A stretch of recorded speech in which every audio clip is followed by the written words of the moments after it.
Hi, I'm Danny. I just moved to Reno a month ago. Came from Las Vegas. Originally from New York. Left there 12 years ago.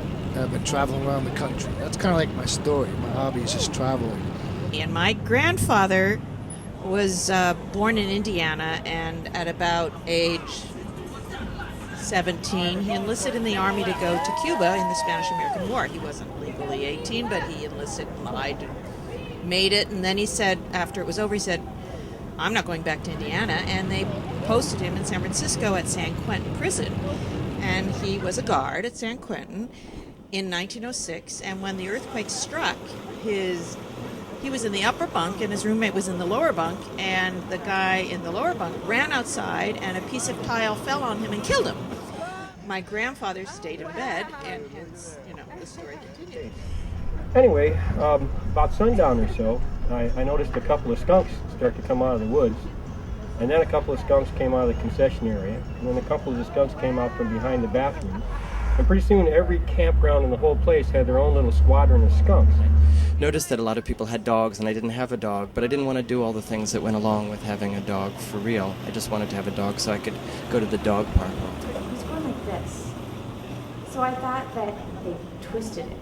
So he hands me the chicken, I take it by the head and I take it by the feet, and I'm like, all right, I'm twisting it. And I'm totally removing myself from this animal, and the thing's squawking and moving all about, and I'm twisting its head, and I get it twice around. I swear to you, we have this on videotape. I get it twice around, I'm laughing, and I'm like, oh, this is so gross. And the guy's like, what's happening? I'm like, nothing. It's still alive. And I let it go, and it spins back around, and he grabs it, and the thing bites me.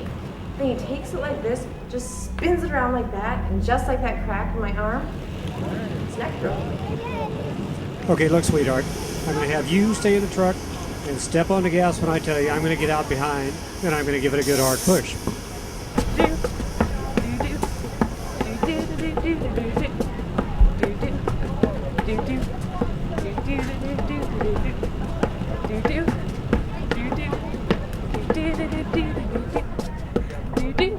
Which I heat up in a forge and bend, then re-weld so it looks kind of natural, but like you were in a car wreck or something. But I gather about 8 people, and so 9 of us are in the car. It's a 4-door sedan, so there's people on top of each other, but we were willing to go for these sandwiches, and at 8 o'clock in the evening, winter, so we go. My mother came to me and said, I need to tell you that there's been an accident, and that my aunt had, for some strange reason, stopped the car on the railroad tracks. And the train had come through, and they had all died. But they all died together. And they didn't have to move out of their home, and my aunt was in the end of her life with cancer anyway. And I have always thought that those 4 women made a choice to be together. This little woman who had never left Manhattan, ever. And we told her we came by bus from New Mexico. And she said, that's impossible. You had to come by ship at some point. So Ben started out trying to find my grandfather a wife, and he set my grandfather up with a number of really ugly women, according to my grandfather, which never really worked out.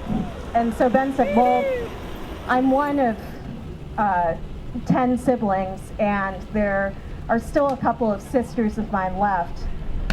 If I send for one, would you date her and maybe marry her? My grandfather was kind of desperate at this point because he was getting lonely and starting to talk to himself a lot.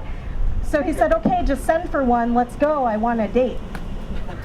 So, this is something I inherited. I haven't been here all my life. I spent 20 years in San Diego, which is about 600 miles down the coast. And so he's sitting there and he's kind of looking down like this, and he looks up and he sees leaping like a gazelle through the crowd this white woman who stood a good foot taller than everyone else in the marketplace, leaping towards him, calling his name, Timby, Timby, it's me, Violet, and he has no idea who she is. And that's the story of how my